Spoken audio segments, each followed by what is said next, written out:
కుటుంబాన్ని వదిలేసి తిరుగుతున్నామంట, సంసారాలు వదిలేసి తిరుగుతున్నామంట. ఇంకా భాష అలాంటి పెట్టి పోషిస్తున్నారు సార్. ఎవరు పేటీఎంలు, ఎవరికి నీతులు చెప్తారు? ఈ రోజున కూర్చొని మనం కూర్చొని చెప్పేసినంత మాత్రం నీతులు అవ్వవు. వినటానికి ఇక్కడ ఎవరు ఇక్కడ అంత చేతులు వంశీ ఆవిడ మీద కూడా అతి దారుణంగా పెట్టారంట కదా, వాళ్ళకి కుటుంబాలు ఉంటాయి కదా. సరే సరే ఓకే, ఇప్పుడు మీరు బాధపడుతున్నప్పుడు వాళ్ళకి అదే పరిస్థితి వస్తుంది కదా వంశీ.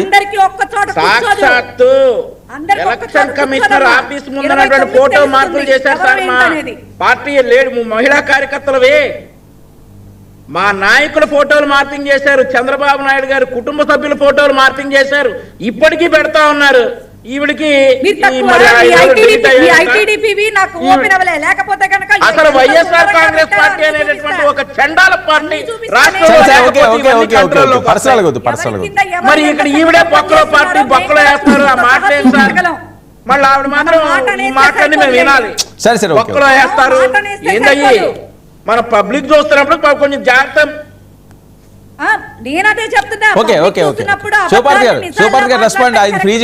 అన్ని విని విని విని విని అలుపొచ్చింది సార్.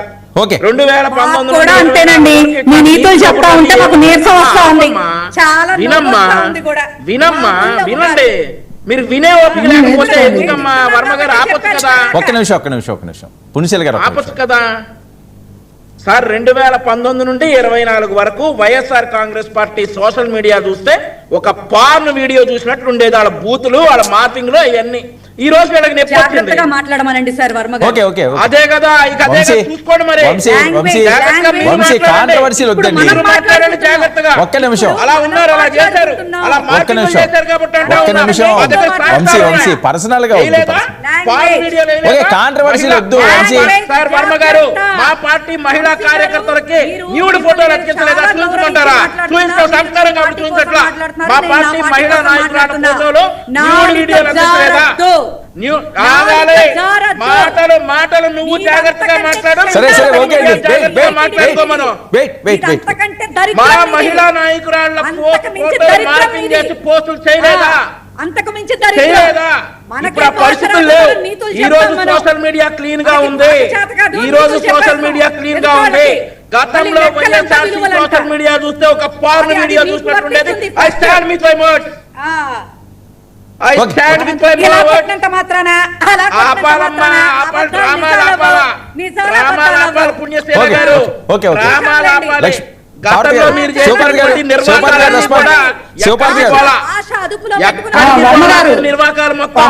నేను ముందుగా కృష్ణాంజనేయులు గారు మాట్లాడిన ఒక మాట నేను ఖండిస్తున్నానండి, చాలా సీరియస్ గా ఖండిస్తున్నా. పవన్ కళ్యాణ్ పంతో నానాజీ గారు మాట్లాడిన దానికి కారణం పవన్ కళ్యాణ్ గారు అన్నారు. అసలు ఇది ఏ మాత్రం అయినా అసలు ఆయన ఎలాగో మరి మాట్లాడగలుగుతున్నారో నాకైతే తెలియదు, ఆ భగవంతుడు తెలియాలి. పవన్ కళ్యాణ్ గారు మాట్లాడింది పాలసీల గురించి మాట్లాడకపోతే, మీరు డిఫెండ్ చేయకపోతే, మనం చేసే అభివృద్ధి పనుల గురించి మీరు మాట్లాడకపోతే ఎవరు మాట్లాడతారు?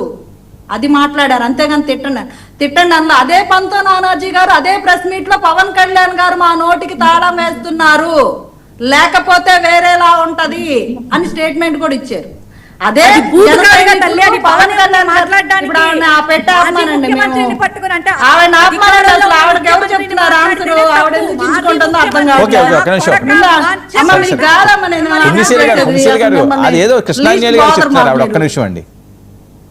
కృష్ణాంజనేయులు గారికి నేను చెప్తున్నా, ఎందుకంటే ఆయన విఘ్నుడు వివేకవంతుడు కాబట్టి చెప్తున్నా.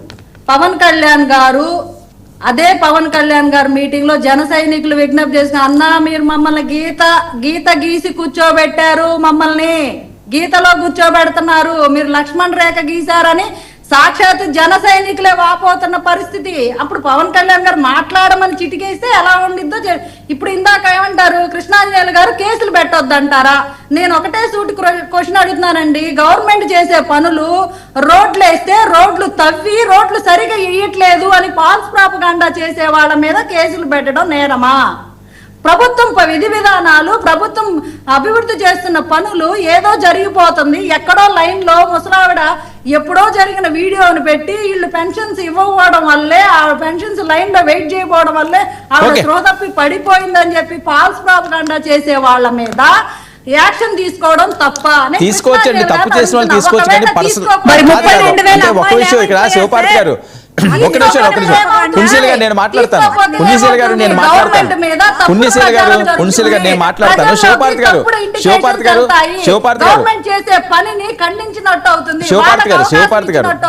గారు ఎవరు తప్పు చేసినా కేసులు పెట్టండి. నేను మళ్ళీ చెప్తున్నాను, రిపీట్, ఎవరు తప్పు చేసినా కేసులు పెట్టండి, తనాపనా భేదం లేకుండా. అది అందరూ కోరుకుండేది. అది ఎవరు తప్పు చేసినా పెట్టమని. వైసీపీ వాళ్ళనే కాదు, టీడీపీ వాళ్ళు చేసినా, జనసేన వాళ్ళు చేసినా మీరు పారదర్శకంగా పెడితే 4 కాలాల పాటు ఉంటారండి.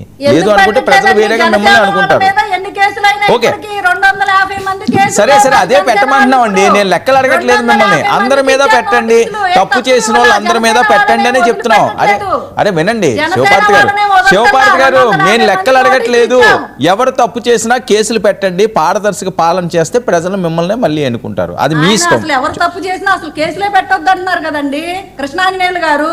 మీరు చేస్తే వాళ్ళు చేస్తారు, వాళ్ళు చేస్తే మీరు చేస్తారు, మీరు ఇద్దరు దొంగలే అంటున్నారు ఆయన.